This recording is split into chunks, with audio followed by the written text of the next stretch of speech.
கொஞ்சம் அன்ஈவனான ஒரு கிளாத்தில் ஒரு கிராஸ் பீஸ் தான் கட் பண்ண போகிறோம். இப்போ கட் பண்ண போகிறோம் அப்படிங்கிறத விட தைக்கிறது தான் இதில் ஹைலைட்டு. இந்த கிராஸ் கூட நம்ம கொஞ்சம் துணி இழுத்து பார்த்து அந்த மாதிரி நம்ம கட் பண்ணிவிடுவோம். தைக்கிறது மட்டும் கரெக்டாக தைக்கல அப்படின்னா அந்த ஜாயிண்ட் வர இடத்துலலாம் கொஞ்சம் முடிச்சு மாதிரி இருக்கும். பைப்பிங்லாம் கொடுக்கும்போது அது ரொம்ப அது அஃபெக்ட் ஆகும் உங்களுக்கு. அதனால அது கரெக்டாக ப்ரொஃபஷ்னலாக எப்படி நம்ம தைக்கிறது, இந்த கிராஸ் பீஸை ஸ்டிச் பண்ணுறது அப்படிங்கிறது தான் நம்ம இன்றைக்கி பார்க்க போகிறோம். இதை கட் பண்ணி எடுத்துட்டோம். இதில் 2 மெத்தட் இருக்குது. ரெண்டுமே நான் உங்களுக்கு சொல்கிறேன்.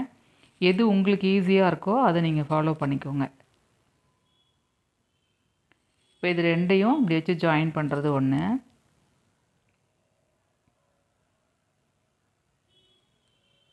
நல்லா ஈவனாக பிடிச்சிக்கோங்க. அந்த கிராஸாக வச்சுட்டு நல்லா ஈவனாக பிடிச்சிட்டு ஒரு 1/4 இன்ச்சில் தான் இருக்கணும் தையல். அதுக்கு மேலே போடக்கூடாது. பெருசாலாம் போட்டிங்கன்னா சரியாக இருக்காது. போட்டு கொஞ்சம் இப்படி துணி வளர்த்தி விட்டு நூல் வளர்த்தி விட்டு எடுத்துக்கோங்க.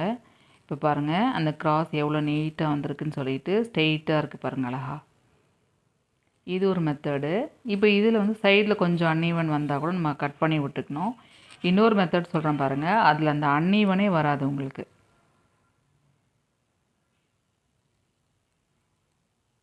இப்போ இதை வந்து ஸ்ட்ரெயிட்டாக கட் பண்ணிக்கலாம். கட் பண்ணிவிட்டு இப்போ இது ரெண்டையும் இப்படி கிராஸாக வச்சுக்கோங்க. இப்போ இந்த லெஃப்ட்லேருந்து ரைட்டுக்கு உங்களுக்கு நீங்கள் தையல் போடணும்.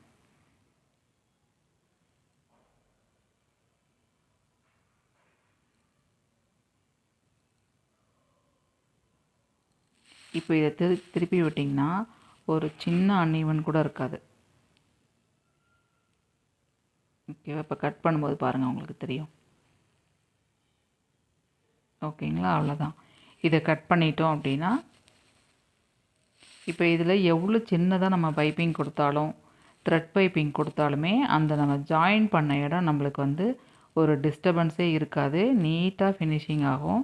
நீங்களும் ட்ரை பண்ணி பாருங்கள். பார்த்துட்டு கரெக்டாக இருந்ததா இல்லையா அப்படின்னு எனக்கு கமெண்ட்டில் சொல்லுங்கள்.